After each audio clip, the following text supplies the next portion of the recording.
TGT20 to get 20% off your cash or first purchase plus free shipping. I'm your host, Mike Goodpaster. Right now, I'd like to welcome my co-host, Sam Teets. How you doing, Sam? I'm doing great. How about you, Mike? Do you like how I did that dramatically? Sam Teets. I do. I appreciate it. All Always right. love the intros.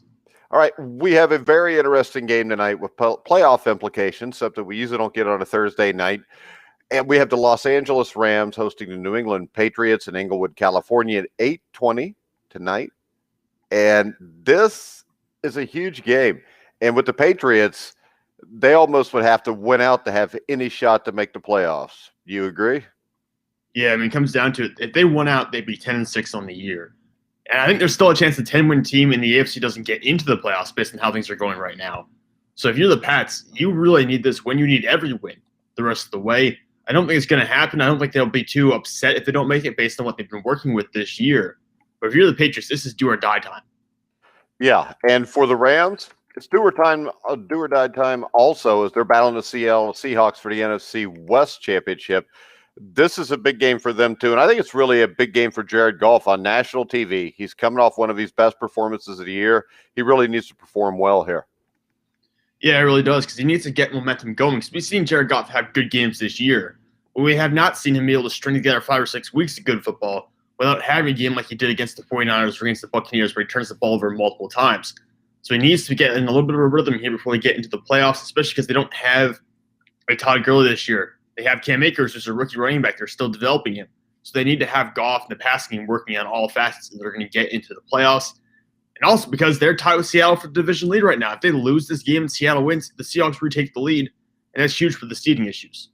Yeah, and the Patriots have been on a hot streak 4 of the last 5. They dominated the Los Angeles Chargers 45-0 last Sunday, and they're going to have to win 4 more in a row. I don't see where that's going to happen. But the big first step is tonight to beat the Rams. The Rams are kind of an enigma of their own despite the NFC West leading 8-4. And they failed to make the playoffs last season. They've been inconsistent this season, winning no more than 2 games in a row at any point. Just 2 of their 8 victories are against teams with winning records also.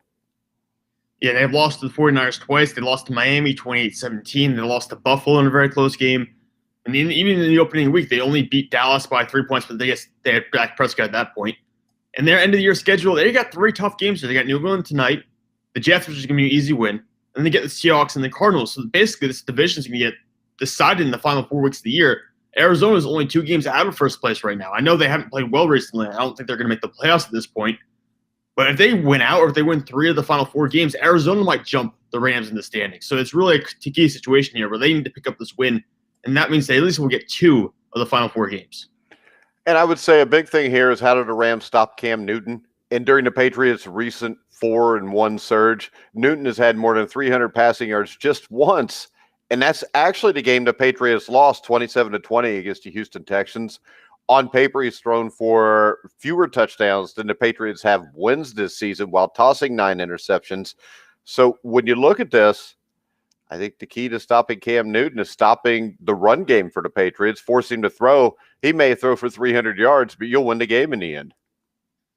Yeah, and that really plays to Los Angeles' strengths when you think about it. They got Aaron Donald in the middle, and there's arguably no better player in the NFL right now than Aaron Donald. In terms of their ability to stop the run, the Rams rank 3rd in the NFL in run defense right now, allowing 93.1 yards per game. So you're not going to have a really good matchup here if you're the New England Patriots. You're going to have to throw the ball down the line.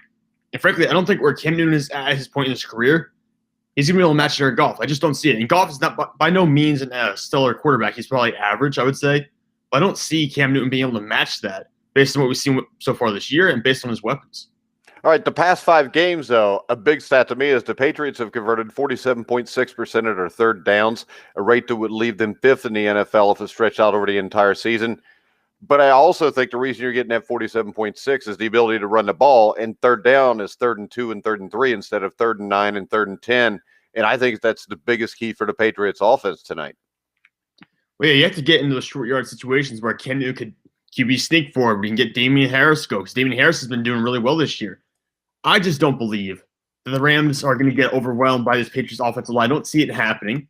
And while I know the coaching obviously plays in favor of New England because of Bill Belichick and everything they've done, like you mentioned over the past couple of games, winning with special teams, winning with the little things. I don't see the Rams now. To me, is much more talented. I don't see a way they could possibly lose this game. This is not like the Houston Texans, where the Houston Texans have no defense and they have no receivers. This is a much better team with a defense, with good receivers. So even if Jared Goff has a tie, even if Jared Goff turns the ball over twice, I still think the Rams are going to win this game. Yeah, the one thing the Rams have trouble against, though, and they have a few times, they did against Cardinals, Kyler Murray, Josh Allen from the Bills, is they have struggled at times on defense against mobile quarterbacks, making things happen outside of the pocket. Yeah, to some extent. And Murray did throw for 3 touchdowns, even though he didn't have a great game. He threw for like 170 yards or something like that. It was not a fantastic outing for him. And Josh Allen is in the prime of his career. He threw for 311 yards and 4 touchdowns against the Rams. That was like week 2, week 3. I don't see Cam Newton ever getting to those numbers based on what we've seen this season. And I know that they have struggled in that facet of the game. But they do have Jalen Ramsey back there. They have guys like Taylor Rapp. They have very good players.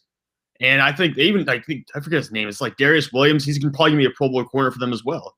They might have 2 or 3 guys in that secondary go to the Pro Bowl. So I don't think this is going to be a big issue for them. And Cam Newton, he's slowed down quite a bit. I mean, when you watch him run, he still has the power, but doesn't have the speed of a Josh Allen or Kyler Murray anymore. Well, the thing is this, though. I know it sounds to me like you think game is a no-brainer, correct? I know I'm saying everything that makes it sound that way. I think it's going to be a close one, but I would still take the Rams. I would still take the Rams most of the time, 90% of the time. Well, the thing that I do have for you is this. Overall, the Rams have 20 giveaways this season. That's 26 in the NFL. Hardly a number you'd expect from a team competing to be a potential number 1 seed. The Patriots have fewer giveaways and a slightly better turnover majority, and I think that bodes well for them. Goff has lost 4 fumbles this year. He's thrown 6 interceptions in the last 5 games. And when you look at this, the Rams don't run the ball real well. I mean, I think this game could be tougher than people think it could be. And I think a closer look at the Rams' 4 losses reveals a common thread, which is inconsistent play on offense. There was Jared Goff's interception early against the Bills, a turnover that led to 7 points, ultimately proved too much to overcome. A straight-up pick 6 against the 49ers 2 weeks ago, which was a key moment. And, you had a Rams defeat against Miami where Goff fumbles the ball and it gets returned 78 yards for a touchdown. So I think the Rams win this game, but turnovers are a huge factor here, that if Jared Goff doesn't turn the ball over, the Rams win this game easily. But from what we've seen the last 5 weeks or even the entire season, the Rams are prone to turn the ball over. Yeah, the Rams are actually just at net 0 for turnover differential this year. New England's at +1. So it's very close in terms of the turnovers, but you're right. I mean, Goff, when he's sloppy, when he's off his game, it's a bad night. I mean, people talk about Carson Wentz. And I'm only bringing this up because they're from the same draft class. People talk about how Carson Wentz has had some really bad nights this year. There have been games where Jared Goff's played as badly or if not worse than Carson Wentz. And it's because he gets stuck in this mindset where he ends up turning the ball over multiple times per game. We've seen it happen the past couple of years. So I do think turnovers are a question here for the Rams. I would also say it's a question, though, for the Patriots. If they can't run the ball and if they get behind and Cam Newton has to throw the ball down the field quite a bit, I think that's when you open yourself up to the more turnovers. I mean, we've seen from Newton this year. He's prone to throwing those interceptions now. So I think there's a chance they might play into that as well. All right. The other X factor to me that really favors the Patriots, the biggest X factor, is the Rams are on their 3rd kicker this season after working through rookie Samuel Sloman and Kyle Forbath. Matt Gay has already missed 2 field goals. And, so far, their field goal kicking has been bad. You compare that to the Patriots, who have had just 2 missed field goals all season, an impressive year for Nick Folk. And more importantly, they've established themselves in the run game as Gunnar Olszewski returned a punt 70 yards for a touchdown against the Chargers last Sunday. Devin McCourty also blocked a field goal attempt, as the Patriots, as always, do the little things. And the Rams are not very good on special teams. So I think there are issues here where the Patriots can win this game. They just went out west, beat up a team. I mean, right here, I can tell you this. My money is going to be on the Rams, and it'll be on the Rams giving the points. But there's a small margin of error here for Jared Goff. If he turns the ball over a couple times and the special teams dominates, the Patriots can win this game. I say there's a small margin here for the entire Rams offense, because you can't have any fumbling problems or even if you're a run game, I mean, there's been times where they've been stopped dead in their tracks this year. They do have, I believe, a top 10 rushing attack so far. But really, it's not that great. We talked about it. It's not a unstoppable force. New England, to me, has a running attack that's top 3 in the NFL, just because they have so many good backs and just because they're so dedicated to it. I don't think the Rams fall in the same category. I don't think the Rams are dedicated to it. I don't think the running backs they have are that proven. So you can stop the running game. To me, that would be huge. Because you make all the pressure on Jared Goff, and Jared Goff, when that pressure is on, he's prone to making mistakes. So who do you got tonight? You're picking the Rams, correct? I am taking the Rams. What's your score? If I had to give a score for it, I'll say 28-24. All right. I'm kind of in between here because I definitely, may have put some money on the Rams already with the 5 points. I think this game is either the Patriots eke out a close one or the Rams kind of win this game rather easily. I think you've got the Patriots who've stayed out west, which I think generally is a good idea, but it's 2 weeks away from home. And I think the Rams win this game 27-13. Yeah, I can see it too. I mean, the Patriots, like you said, it's either going to be a really close game or it's going to be a fairly easy win for the Rams. I don't see there's any in between. Well, there usually isn't. It's usually a close game or it's not, Sam. That was brilliant. I know. I think it's the second time or third time I've said it this year, actually. Yeah, but that's all right. Next up, who wins the NFC West, Sam? When we look at the NFC West right now, you've got the Rams at 8-4, the Seahawks at 8-4, the Cardinals at 6-6, and the 49ers are pretty much have no chance. And when I look at this Rams schedule as they sit at 8-4, they play the Jets yet, they go to the Seahawks, they play the Cardinals. I think that they go 3-1 the rest of the way here and finish 11-5. But I could see them losing all but that Jets game. Yeah, I can see them going 1-3. I think it's more likely they're going to go 2-2, just because I find it hard to believe that Russell Wilson's going to lose down the stretch, even though we just saw them lose to the Giants this past weekend. And that Arizona game in Week 17, I'm still feeling kind of confident they'll get one more win in here. I don't think the Cardinals are a threat to win the division, but I think they could upset some teams here down the stretch. And they do play Seattle as well. No, actually, they don't play Seattle in the final week, so it's just playing the Rams in Week 17. And that's probably it for Arizona within the division. I would think the Rams are going to hold out here and win. They go 2-2. I think Seattle will probably also go 2-2. You'll have two teams finish 10-6, and the Rams hold on to win. Well, I think this, when I look at this, Seahawks will beat the Jets. Seahawks-Washington's interesting to me because the Seattle offensive line is terrible. I think Washington gets them there. I think the Seahawks and Rams, I think the Rams could get them there. And that 49ers game, last game of the season, the Niners may be as healthy as they've been all year. I could see even a 1-3 finish to this year.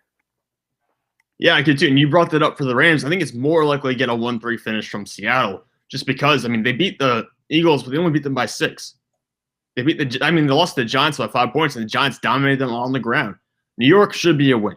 If the Jets are going to get a win, though, the Jets did battle with the Raiders this past weekend. It was very close, so you never know what they could do. If the Jets are going to get a win, though, it probably would be this game against Seattle.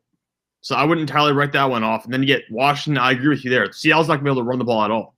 And that Washington secondary is kind of underrated. So I think that's potentially a win for Washington. It just comes down to those divisional games. I think Seattle's going to win one of those, but I don't think they're going to get both. All right, then you've got the Cardinals who sit at 6-6. We will pay them some lip service just to fill time. There's not much going on today. So the Cardinals will finish by playing at the Giants. They play the Eagles at home. They host the 49ers. They play the Rams. And this sets up to be 3-1, possibly 4-0. But with the Cardinals and the way they've played this year, I think it also sets up so you could end up 1-3 or 2-2 out of this and completely miss. Yeah, and they need to go 4-0 here if they want a shot at the division title. I think you could go 3-1, still potentially make the playoffs based on whoever Minnesota has to play in the final week. So 3-1 is what you absolutely need to be. Yeah, I think the only thing I can see them winning, I can see them winning Philadelphia. That's the only guaranteed game here. The 49ers game, they beat them earlier in the year when San Francisco was fully healthy. I think they'll win San Francisco. I think they'll go 2-2 here. I can't see them beating the Rams in the final week just because they lost pretty handily to the Rams just this past weekend. I think the Rams will start trying to get hot down the stretch. And the New York game this coming weekend. The Giants are hot right now. They just beat Seattle. To me, Seattle's a better team than Arizona. I think it's similar to how the offenses work, the offensive firepower. If you can shut down Russell Wilson and DK Metcalf, you can shut down Kyler Murray and DeAndre Hopkins. All right, I'll make this point. I think that this time next year, we'll be talking about who the Cardinals' new coach is going to be. Yeah, you don't like Cliff Kingsbury. I know that's the one that you really don't like. Yeah, I don't. Is it the offense? Is it the offense? Is it his mentality? What's the problem with Cliff Kingsbury? He didn't do anything to deserve the job. He had a losing record at Texas Tech. I mean, he went there and he drafted Kyler Murray, his quarterback. Kyler Murray is a good quarterback, great talent. I think what happens here, the 49ers are going to be infinitely better next year. The Rams are still going to be good. The Seahawks have still got Russell Wilson. I think that sets up for the Cardinals to win 4 to 6 games next year, come in last place, and after 3 years, they'll finally fire Cliff Kingsbury. You have a point there. I mean, it's setting up to look bad for them. You're not gonna have Richard Sherman back probably for San Francisco. They might move on from him, but you're gonna have Nick Bosa. You're gonna have Raheem Mostert for a full year, and all these young guys they're brought in. Brandon Ayuk, they're gonna be another year under development. So we're gonna see what that looks like. I think it really comes down to what they do this offseason. The offensive line for Arizona looks much better. They have a running back in Kenyon Drake. They have receiving options. They need a new number 2 receiver. Fitzgerald's been on COVID. He's obviously not as good as he used to be. They need a number 2 receiver, maybe a tight end, and they need a lot of help defensively. I don't think you can fix that all in 1 year. And I see Arizona finishing 3rd or 4th next year in the standings, similar to this year, I guess you'd say. Yeah, and after a while, people are going to get tired of that. Yeah, but I have a question. Zach Taylor, there's the potential that Zach Taylor is going to get 3 years in Cincinnati. So, I mean, if you're looking at it, with a 4th year, I know you probably would say just fire him anyways, but would a 4th year make sense for Cliff Kingsbury if someone like Zach Taylor gets 3 years? No, I don't know why anybody would base what NFL teams do on what the Cincinnati Bengals do. I guess that's a good point. I mean, because really, Cliff Kingsbury would be the coach of the year compared to Zach Taylor right now. Yeah, I guess Cincinnati does have a little bit of a track record for making some mistakes in that area. Well, and the Cardinals have a track record for doing the same thing the Bengals do. I mean, if it wasn't for them getting lucky and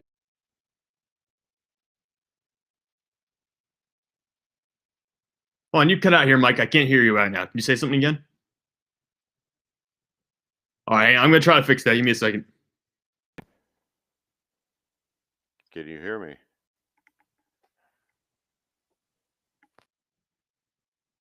All right, can you talk again?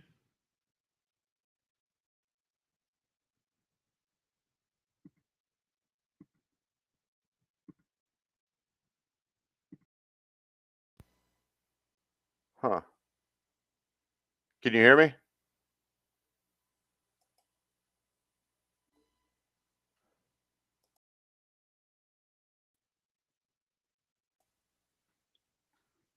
All right, looks like we're back. I think we're all good.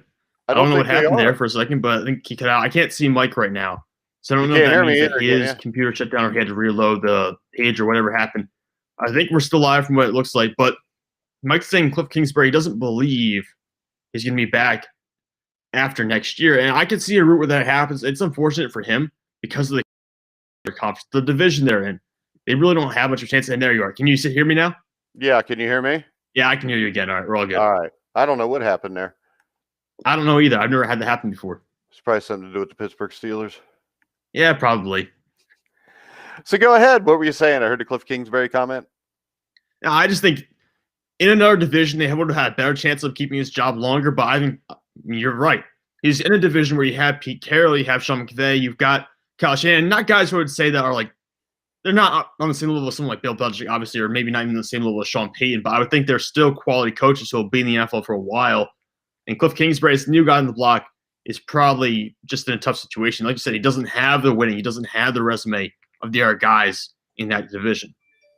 All right. Next up, let's look at the AFC East, where the Buffalo Bills lead it right now at 9-3. The Miami Dolphins are a surprise at 8-4. The Bills play the Steelers this week.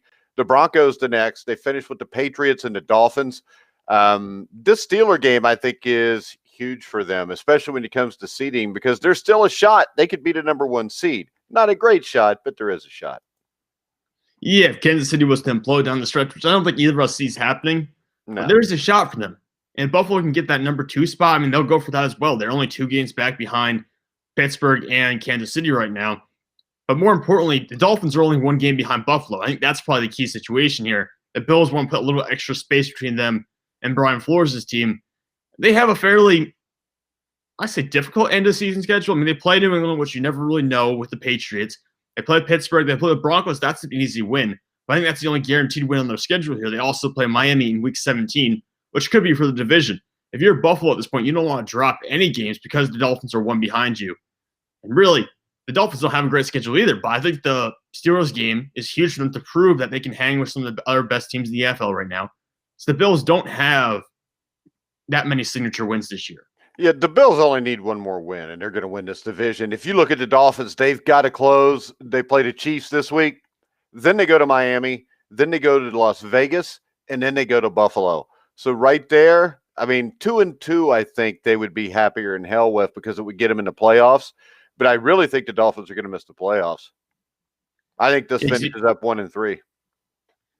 I'm guessing that would that one win be New England then, or 2 weeks from now that'd be the Patriots? So that'd be a one win. I'm assuming that, but I mean, if Tua is playing against Bill Belichick, who knows there? So I think your shot at 2-2 is to beat the Patriots and beat the Raiders. I think getting to win against the Bills might be possible because maybe the Bills will sit people the last week of the season. But I think the Dolphins are in trouble. The Cleveland Browns are sitting there now with 9 wins. So I mean, when you look at that, I mean, you're going to get 3 wild cards, which right now looks like you're going to have Cleveland, believe it or not, and probably either the Colts or the Titans as the second one.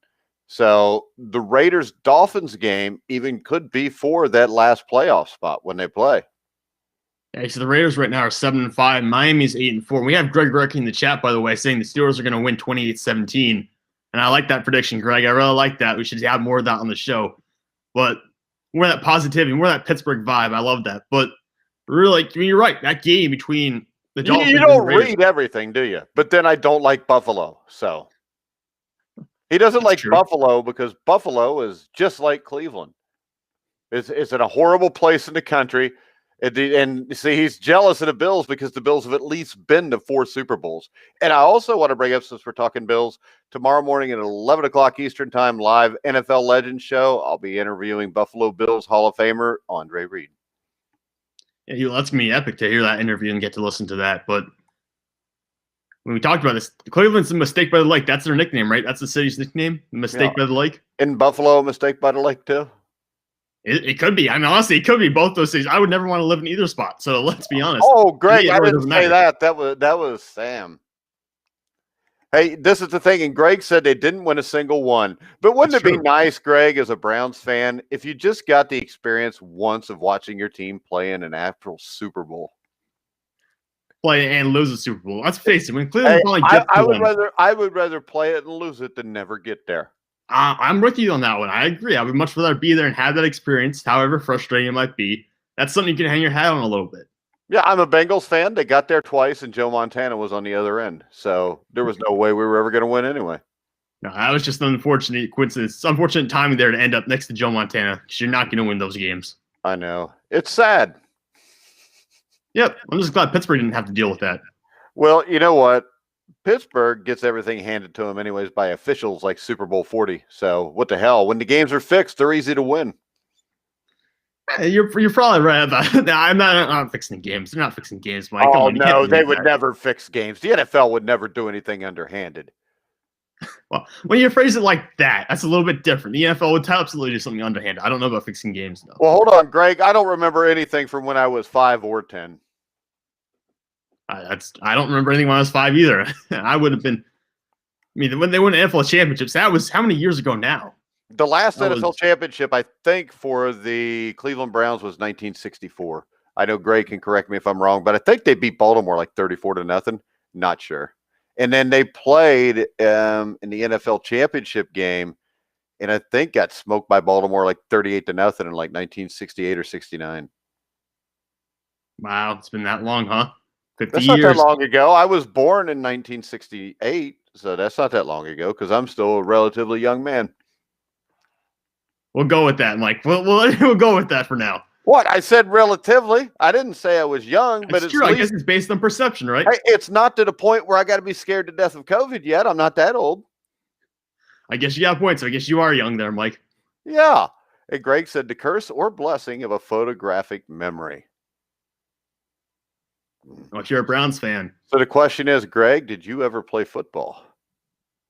Because, see, if you play football, you can't have a photographic memory because it gets taken from you. But, yeah, it was the Vikings in 69. And I think it was like 38-0, but I'm not sure. That was the Vikings team that was favored by like double digits. Oh, see, I figured Greg, but when I thought about it, Greg didn't wear a leather helmet, so his memory might be fine. But I mean, 1969 was the year the Vikings, I think, only lost one game during the regular season. They went like 11-1 and were huge favorites against that Kansas City Chiefs team. But when you look back on it, you wonder why the Vikings were a more than 2-touchdown favorite, because that Kansas City Chiefs team in 1969 was one of the great teams in NFL history, one of the most underrated teams. That was the Hank Stram team, right? Didn't they have like a bunch of a bunch of Hall of Fame linebackers on that team as well? Oh, yeah, Bobby Bell Bell was on that one, I'm pretty sure. Bobby Bell, Willie Buchanan, they were loaded. I mean, Otis Taylor, Lynn Dawson. It was a great football team and maybe the greatest defense in NFL history. I mean, because in the playoffs, they gave up 7 to that Vikings team. And I think the Vikings in 69, Greg corrected me, 27-7, so the Browns did score. But if you look at it, that Vikings team, I think, averaged over 30 points a game. They held them to 7 in the Super Bowl. And then in the playoffs, they played Joe Namath and Darryl LaMonica, the Raiders and the Jets, and I think they held them to 6 and 7 points. So they only gave up 20 points in 3 games against 3 great defenses or 3 great offenses. And, you know, you had Hank Stram as the coach. I don't know how that went from the 69 Browns to the 69 Chiefs, but I really like to talk about the 69 Chiefs. I think they're vastly underrated and one of the great teams of all time. And you were right. They gave up 6 points to the Jets, 7 to the Raiders, and then 7 to the Vikings. So 20 points in 3 playoff games on their way to a championship. And that was, like you said, one of the most underrated teams. I think we talked about this when we were doing the best defenses of all time during the summer. I'm pretty sure this team came up because of the players they have, like Buck Buchanan, like Bobby Bell, Willie Lanier was another one. And even like in the secondary, that year, they had Emmett Thomas had 9 picks, and Johnny Robinson had 8. Yeah, I think is Robinson in the Hall of Fame yet? He should. Yeah, they put him in a year or 2 ago at this point.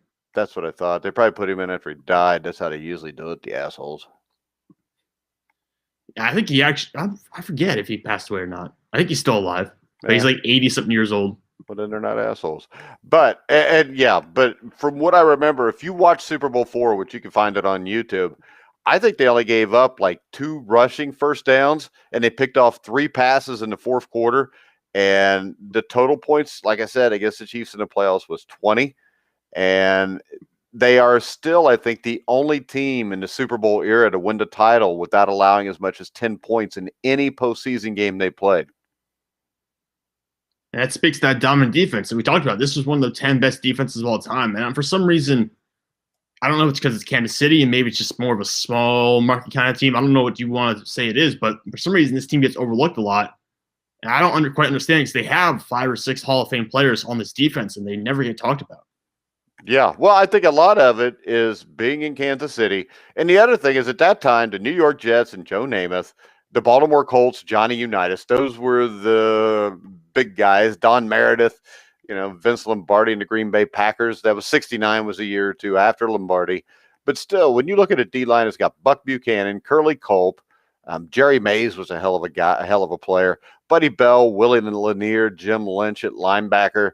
The DBs were Jim Kearney, Johnny Marshall, Emmett Thomas, Jim Marsilius. And you had Jan Stenerud, who was the first ever Hall of Fame kicker, I believe. That was just an absolutely great football team. And the interesting thing about them, because I wrote an article about this team a few years ago, is that they began the regular season on the road with 4 consecutive road teams or road game wins. It was due to a scheduling conflict with the Kansas City Royals about the usage of the stadium.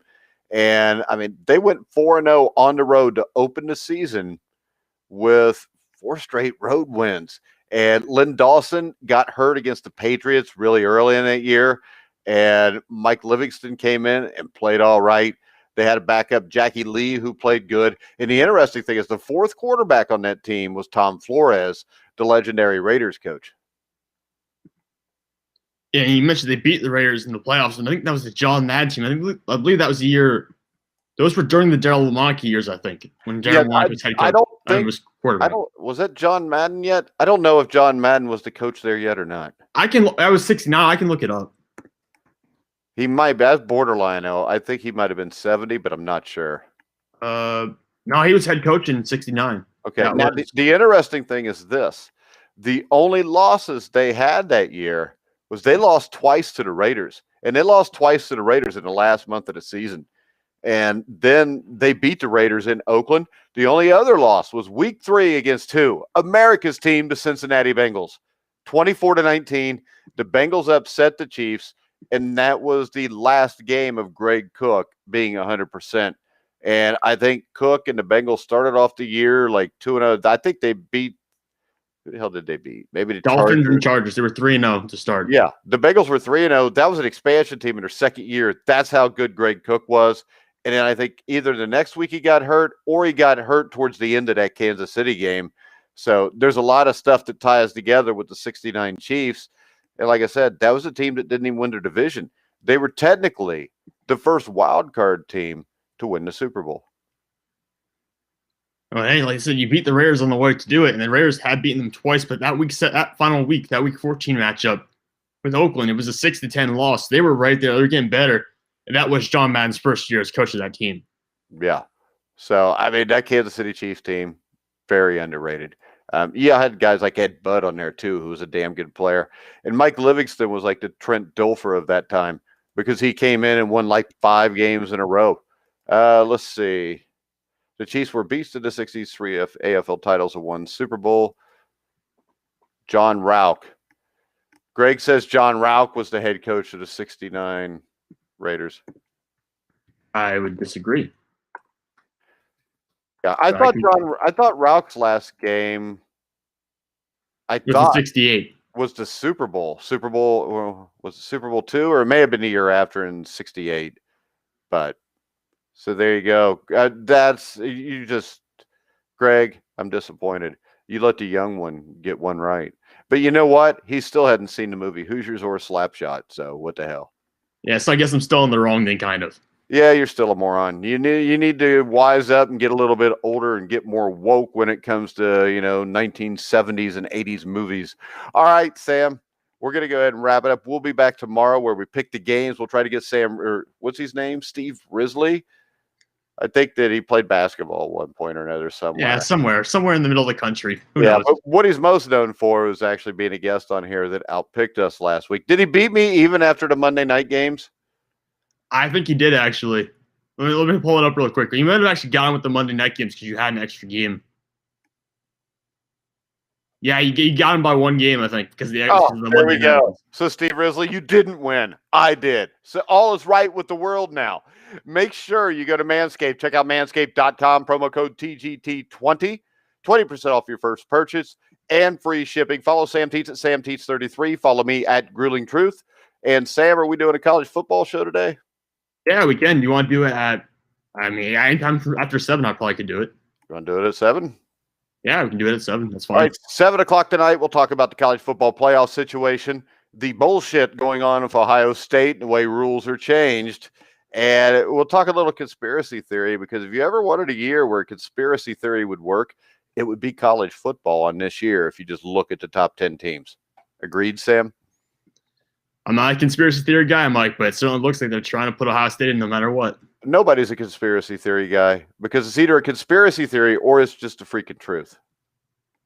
And when Iowa State ranks number 7 with 2 losses, one of them being a 17-point home loss to Louisiana Lafayette, there's some shit going down in the world.